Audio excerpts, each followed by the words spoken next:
Okay, so what we're doing today is on my Kawasaki KLX400R 2003. It's a DRZ400 for all maintenance related purposes. It just has green plastics from the factory, mine are black. I did the motor recently. It stopped running on me. So I was riding, dogging it hard, stopped running, squeaking really bad. Turns out I ran out of oil completely, and I had been for a while. So I tore it all apart, took the piston out, took the head off, the cylinder off. The cross hatching was all still good, so I didn't have to get that rehoned.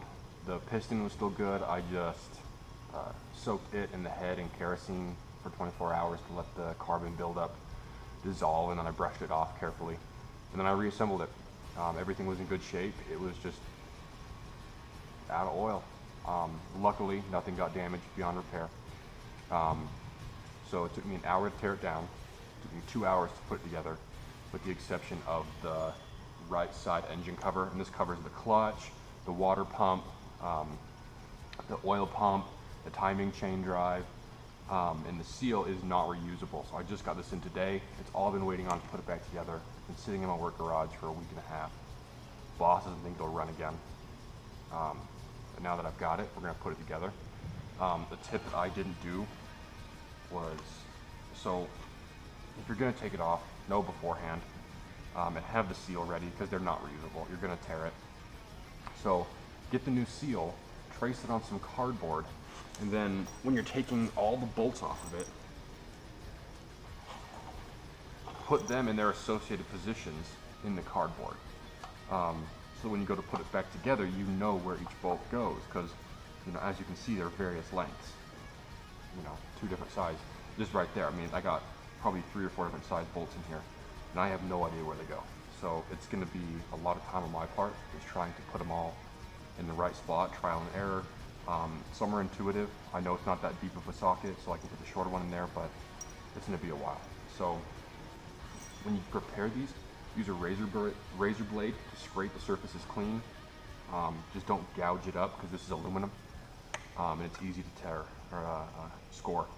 So I'm going to put it together.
I just spent like half an hour looking for my oil filter and the cap and seal. And now one of the nut, there we go. Okay. So the seal is reusable for these. Just make sure it's in good condition and take off your expensive watch before you do any maintenance.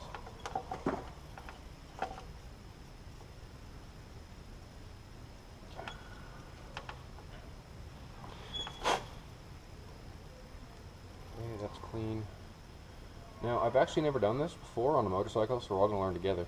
But on a car, you have to, well, it's good practice to fill the oil filter before you put it in.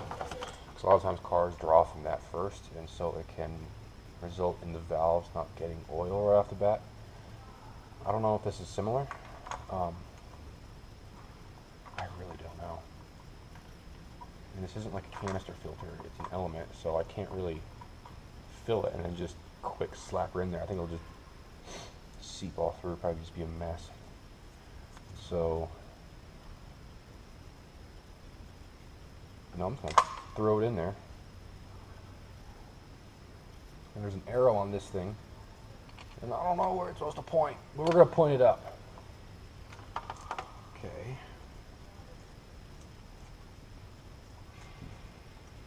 These are just acorn nuts. So it turns out that all the bolts there for this right-hand cover are really intuitive. And I didn't spend any time at all figuring out where everything went, but I would still recommend you do the cardboard thing just to keep everything in order, especially if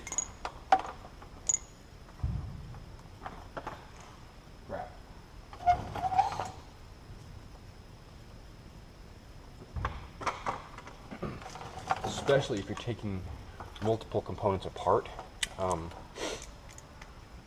You can really easily lose track of which bolt went where. So using cardboard or baggies that are marked is your best way to keep track of everything. Okay, now I'm going to fill with oil. It takes 2 quarts of 10W40 motorcycle oil. You want to use motorcycle oil because it does not have the additives, the friction additives that most motor oils do, because of your friction discs for your clutch. So you do not want to use straight up motor oil for automobiles. You want motorcycle stuff. It's not that expensive. I actually got Cowie oil. Well, I'm doing 3 oil changes because I ran out of oil. The engine's all gunked up from what I couldn't get with cleaner. So what we're going to do is do 3 oil changes at week intervals with a filter in each one. So I got actual Kawasaki oil for the last one, but for the 2 I just got Castrol 1040 motorcycle oil. Now there's 3 plugs on these bikes. There is, I'm going to take you off my helmet, which I'm using. Is this thing? Okay. My GoPro just died. I had it linked to my iPad so that I could see where it was focused, and it killed my battery really fast.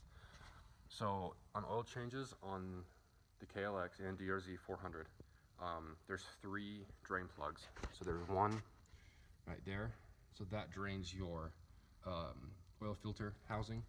There's also, since the frame is the oil tank, right there is the, you have terrible light, there you go, there is the frame drain plug, and then right there, that red aluminum bolt, that's the engine drain plug. So there's 3 of them total.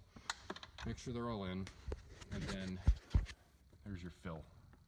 So I'm going to put 2, because I completely drained the engine, or it drained itself, or I neglected it. I'm going to put 2 quarts in here. That's what it takes when it's totally dry. So we'll see how much it takes out of the 2. Okay, we've got oil. I just filled up the coolant and water. I need to turn fuel on. There. All right, let's see if she runs.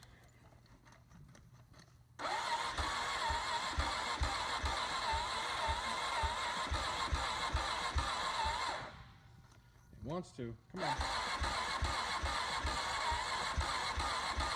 I went through a charger, a little jumper pack, a charger, and then my Ranger to jump it. Almost a whole can of fluid. I don't know what it was. Maybe I flooded it right off the bat, but I mean, now it runs. There's still a tick though.